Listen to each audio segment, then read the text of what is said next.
The Accelerated Export Development Council, which has commenced work to promote exports as part of our broader strategy for economic transformation. The Women's Development Bank, which has received its initial seed funding and will soon be operationalized. The Jumara National Apprenticeship and 1 million coders program, all of which have been funded in our first budget to expand employment opportunities for young people.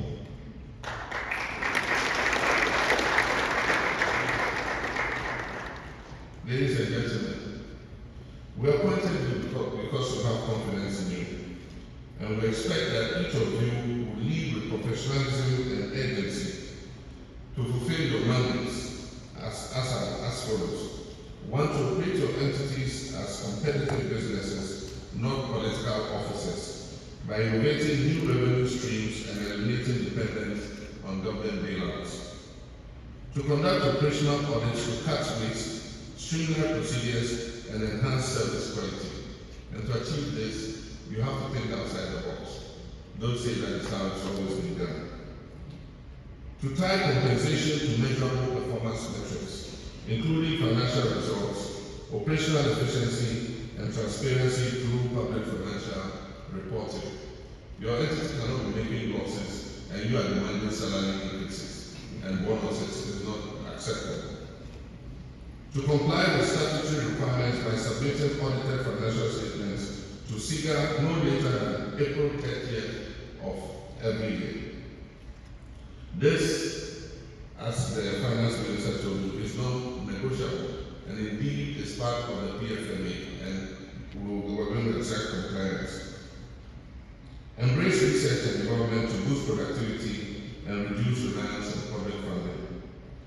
And then collaborate with SIGA to drive transparency, accountability, and innovation. I've directed SIGA to compile and submit a report to the Senior Presidential Advisor on Governmental Affairs by mid-May each year, detailing all entities that fail to meet the deadline for submission of audited financial statements. Will enable swift action against non-compliance. Failure to deliver results in any area will not be excused. And as I said earlier, if you are not prepared to be part of the reset, now is the time to just walk out. The Ghanaian people deserve better and will not accept mediocrity. The World Bank assessment report, and I thank our World Bank rep for the statement he made. The World Bank assessment report revealed that governance gaps, fragmented oversight, and outdated regulations are the root cause of our poor SOE performance.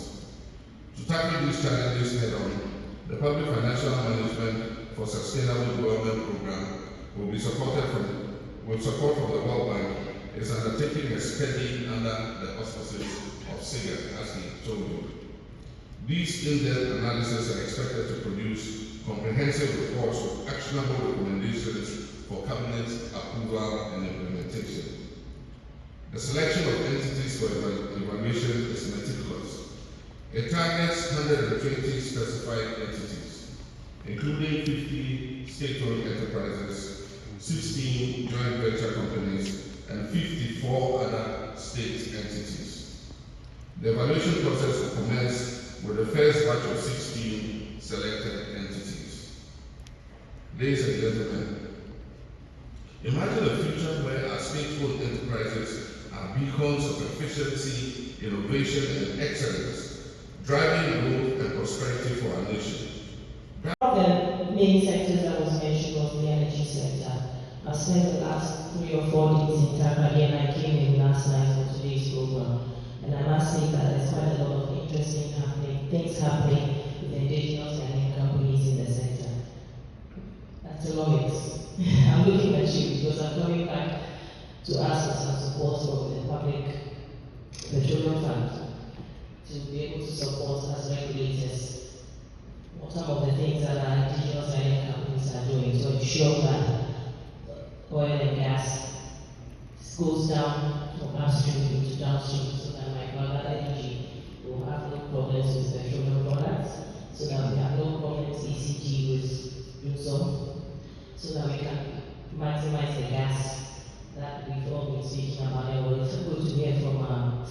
Minister a couple of days ago about the new gas processing plant and the very tight deadlines. We in petroleum are quite excited about the few things that are happening. We have quite big international players like Shell speaking to us. Chevron is coming this next week to visit. Got some came across some data from our repository, doing some analysis, the 14 basin. So there's quite a few interesting things happening in the sector, and our aim, vision, goal is to be able to support our sector through regulation, fiscal regime, so that at the end of the day, it trickles down into the economy, and hopefully the downstream players, the power sector, ECG in particular, will have more of a success story, so that in 2026 when we come here, energy will not be flat. Or will be flat positively. Thank you so much.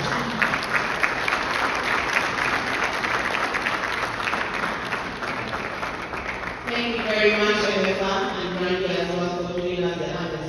We'll just now invite Honorable Nana Oye, Bambo Ado, Deputy Chief of Staff, to give us closing remarks, and Madam Justina Nelson will also give Members of Parliament, Presidential Advisors, the Acting Director General of SIGA, Professor Michael White, our development partners, distinguished heads of specified entities, the media, ladies and gentlemen. This gathering marks the beginning of a new era. I'm sure you all agree with me. As newly appointed leaders of our specified entities, you have been entrusted with the responsibility of steering your respective entities towards efficiency, towards accountability, and towards financial sustainability.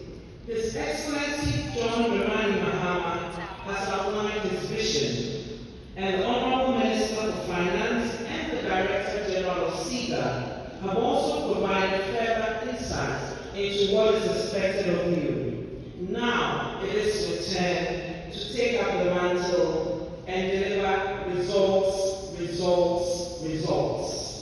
The theme for this engagement is resetting state-owned enterprises for sustainable growth and fiscal stability. This captures the essence of what must be done. We cannot afford to maintain the status quo. The public sector must evolve. It must embrace innovation and function with discipline and efficiency required to meet the demands of today's economy. Your leadership will be very central to achieving this transformation. SIGA is at the heart of ensuring proper oversight and accountability. It is imperative that all entities fully cooperate with SIGA and adhere to its regulatory framework. Mere formalities. They are binding commitments to achieving measurable results. The government will not countenance institutions that fail to meet their performance targets. Beyond compliance, we must cultivate a productive working relationship with SIGA. There must be strong collaboration. This will not only improve your performance, but it will ensure that your institutions contribute meaningfully to the broader national agenda.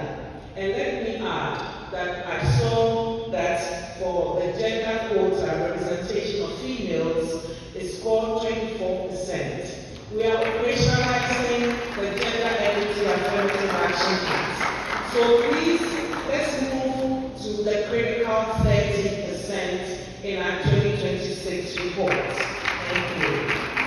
Fiscal discipline is the backbone of all successful institutions. One of the most pressing challenges in the public sector has been financial mismanagement and poor reporting practices. As new leaders, please set a new proud standard. It must be excellence, it must be integrity, and it must be ethical leadership. All entities must prioritize the preparation and submission of management and audited reports. As directed by His Excellency the President, SIGA is to compile and submit a report to the presidency by mid-May 2025. So please, we entreat you all to comply with this directive. Our goal is to transform specified entities into engines of economic growth.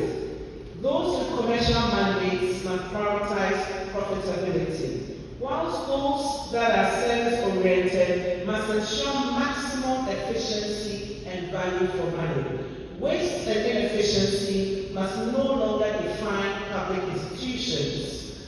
ACSA works towards implementing the 24-hour economy. Public institutions must position themselves to support this vision. Another critical avenue for transformation is the public-private partnership.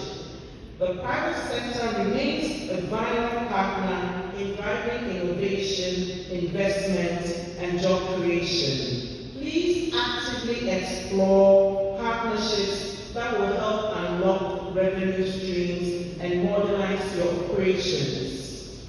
Government is fully committed to ensuring that you perform at your highest potential. You will have policy support, oversight, and resources necessary to succeed. We in turn expect efficiency, transparency, and measurable results. This administration is all about resetting expectations, financial discipline, service excellence, and institutional accountability. These are paramount. As you take your responsibilities, please approach them with a sense of urgency and purpose. The expectations are high, but they are not beyond reach. With strategic planning, collaboration, and commitment to excellence, we will together build a public sector that is efficient, that is profitable where applicable, and a driving force for national development. God bless our homeland. Thank you.